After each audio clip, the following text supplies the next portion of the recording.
Hi, this is Dennis with Second Chance Tackle. Here's a reel I've never seen before. Well, I've seen it, but I haven't seen it in my shop, and I'm just doing this as a favor for a friend.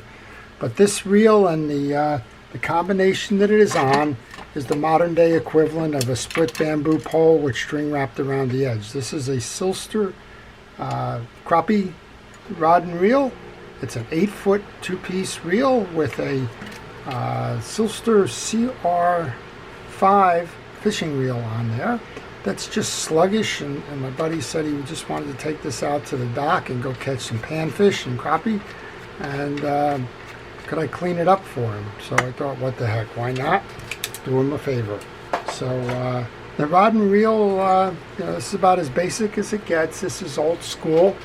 It's got nothing on the old 100-year-old Meisel back here.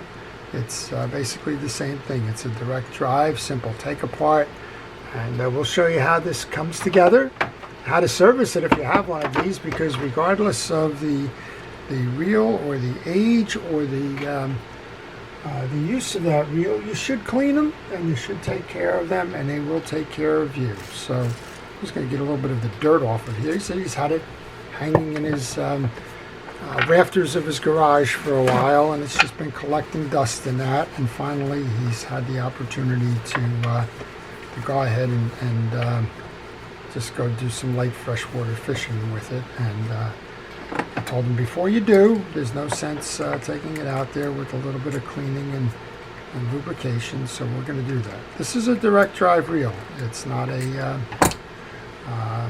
Spool Adjuster. It can cast, although most of the line on here is meant for just drop fishing off the end of a dock. And we're just going to show you in an abbreviated fashion how to do that. So there's two side plate, they're nuts, right? The screws on the crossbars, they're nuts. You want to take that off. You can see you have a single drive. You have a spool that has the gear attached to it. And on the other side, we have a little click mechanism and a little spool adjuster there. So there's just not much going on. This is braid, and it's all wrapped around the click mechanism here. So that's probably why this reel slowed down, and why my buddy thought it would be a good idea to go try and get this tuned up a little bit before he takes it fishing. Because clearly that's the cause of the poor performance of the reel. It's hard to reel in when your line's trapped. And I'm going to take a little bit of this off. I'm going to take it all off. Not during the video. You'll get bored watching that real quick. But while we're doing this, I want to thank our first responders and essential personnel and everybody who's involved in keeping us safe during the pandemic. Our local hometown heroes. I think they need a break by now, quite honestly. I mean, we've been doing this for a year. Just when we think we've cleared the issues, well, they just come back in a different variant, and that's troubling to all of us. So I'll move this in for a little bit better focus here. We've got a spool that's got some old stuck grease on there, and grease will bog you down. So we had a problem here with the line wrap on the click mechanism. We have old grease or no grease now on that spool. That spool has an integrated gear on it that does not come off, but we will lubricate that. I have a very simple direct drive mechanism here. This is not meant to go and stop. There's no anti-reverse in there. You can spin it either way. You do have a click mechanism on this side. One is, I believe that all that's doing is making the click louder or quieter. Yep, yeah, so one side is going to drive the click to one side. The other will be a little bit less effective or off. And we have a spool adjuster here, which is going to push in and out. And I guess that was probably all the way out, which is why you got space in here to cause the line to wrap around that point. Looks like there might still be a little line in there. Nope, we're okay. All right, so you want to take off the line on this spool. One of the things that's always interesting to me, I get this question a lot, what is the right level of line on a spool? And this is probably just at the maximum of it.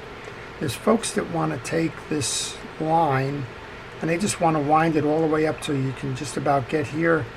And the answer is you should have a gap on that side wall of the spool.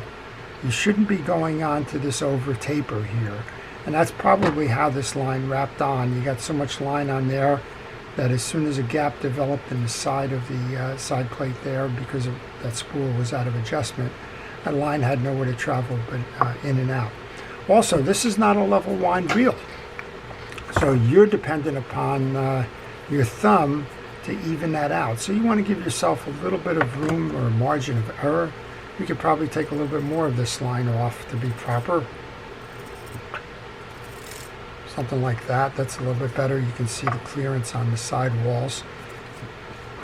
And you would want to do that because if you, let's just say you picked up something a lot bigger than a panfish or a sunfish or whatever you would be using this for, and you were fighting, and maybe your attention was on managing the rod and the fighting the fish and everything like that.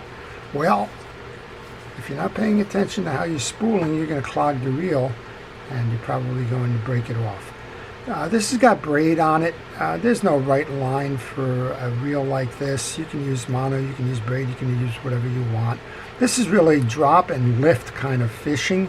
There's not a lot going on here. You're not casting a lure. You're not working with anything much more than a cork and a long string, trying to catch the panfish or the crappie. So you don't need to worry terribly about the line itself.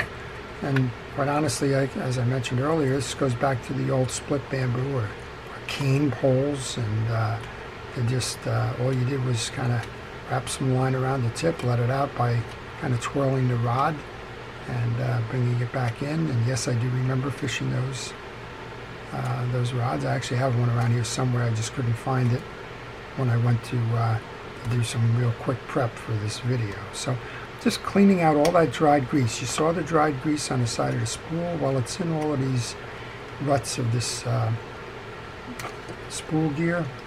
I hesitate to call it a pinion gear because it's kind of stuck on the spool here. But that'll make this reel operate smoother. And I'm just going to put a little bit of grease. And regardless of what the reel is, you should use fishing reel grease. Don't think because it maybe isn't the most sophisticated machine on the planet here that you can get away with just anybody's grease. You probably can. It's only going to be fresh water and shouldn't have any risk of corrosion or things like that. But if you're going to do it right. All right, the spool will sit in there. Notice there's just a little bit of old grease on here. Let's get that off. So I really do work on all kinds of reels, and as I mentioned, it's the first time I've actually had one of these in my shop, and figured why not. But most of the time you certainly wouldn't spend any kind of time, effort, or money on something like this where you can do it yourself. So we're going to put the grease onto that newly cleaned spool gear. And if you like these kinds of videos, I'm going to ask you to subscribe. This is obviously at the low end of the reels that I do, but I work on all kinds of reels. I work on the modern low-profile bait casters, which this is kind of a little bit of a takeoff on. But I work on spinning reels, fishing reels of any kind and make and manufacture. Seems like I've been on a run of pen reels lately, but that's kind of where I'm located. We're in the mid-Atlantic, and we get a lot of pen reels used for saltwater fishing in. And at this time of year, I get a lot of reels from charter boats and the like that I also work with to keep their rental fleet good and going. All right, so I just did a generous dose of grease on there. This is spinning. You don't need to take that off. I'm going to put a drop of oil back there just for fun. And again, use fishing reel oil. In this case, I'm using Lucas fishing oil. Just as long as you got this thing spinning nicely, you're good to go. And we'll just go reattach here. I'm going to just load it up on here. It's a little bit easier trying to mate them inside.